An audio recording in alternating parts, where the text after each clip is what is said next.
Sa pinakadulong bahagi ng Barangay Mapanglo, may isang maliit na kubo na napapaligiran ng mga halamang gamot, nakasabit na bawang, at mga bote ng langis na kulay dilaw.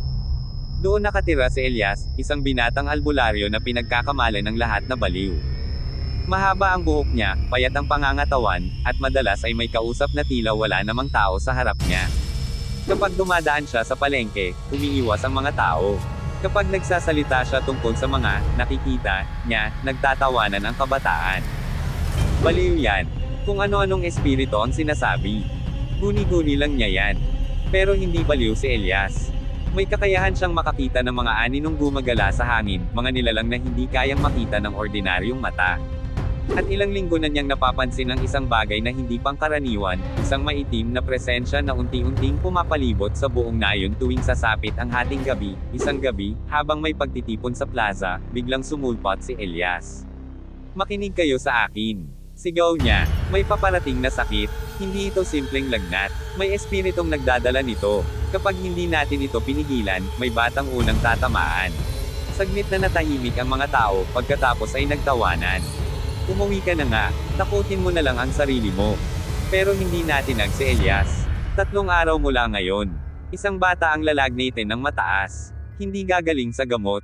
Tinalikuran siya ng mga tao. Lumipas ang 3 araw. Biglang nilanat ng matindi ang anak ng kapitan ng barangay, si Marco, 8 taong gulang. Dinala sa klinika sa bayan. Binigyan ng gamot, walang epekto, lalong lumala ang kalagayan ng bata. Sa gabi, tila may bumubulong sa kanya habang siya'y natutulog. Namumutla siya at tila unti-unting nanghihina, takot na takot ang pamilya. Doon lamang nila naalala ang babala ni Elias. Gabi na nang pumatok ang kapitan sa kubo ng binata. Pagbukas ng pinto, nakita nila si Elias na nakaupo sa sahig, nakapikit, tila nakikinig sa kung anong hindi nila marinig.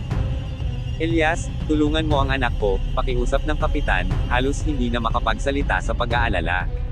Dahan-dahang dumilat si Elias. "Hindi pa huli ang lahat. Pero kailangan ninyo akong paniwalaan." Agad siyang sumama. Pagpasok niya sa silid ng bata, bigla siyang napahinto.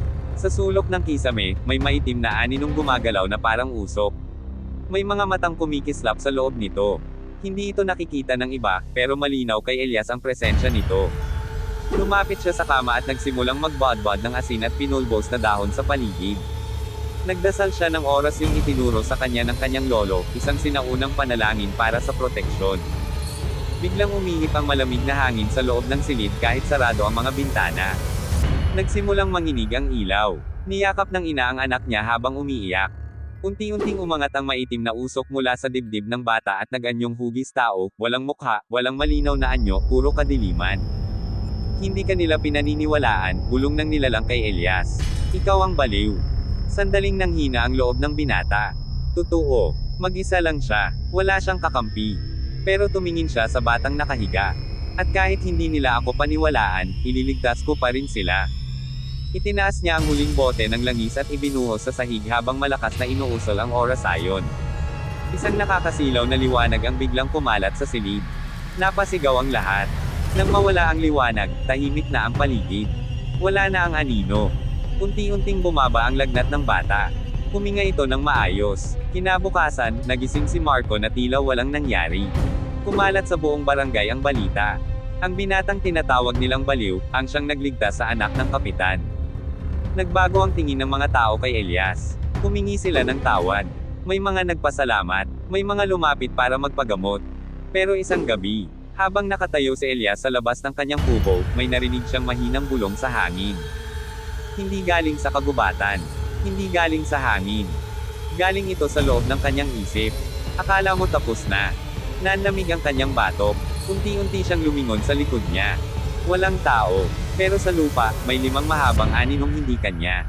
At sa gitna ng mga anino, may isang pamilyar na boses. Boses ng batang kanyang iniligtas. "Salamat, Elias." Biglang namatay ang ilaw sa buong barangay. Nagsimulang tumahol ang mga aso. At sa unang pagkakataon sa buhay niya, hindi makita ni Elias kung saan nanggagaling ang dilim. Dahil hindi ito nasa labas. Nasa loob na niya. At doon, biglang dumilat ang mga mata ni Elias, kulay pula.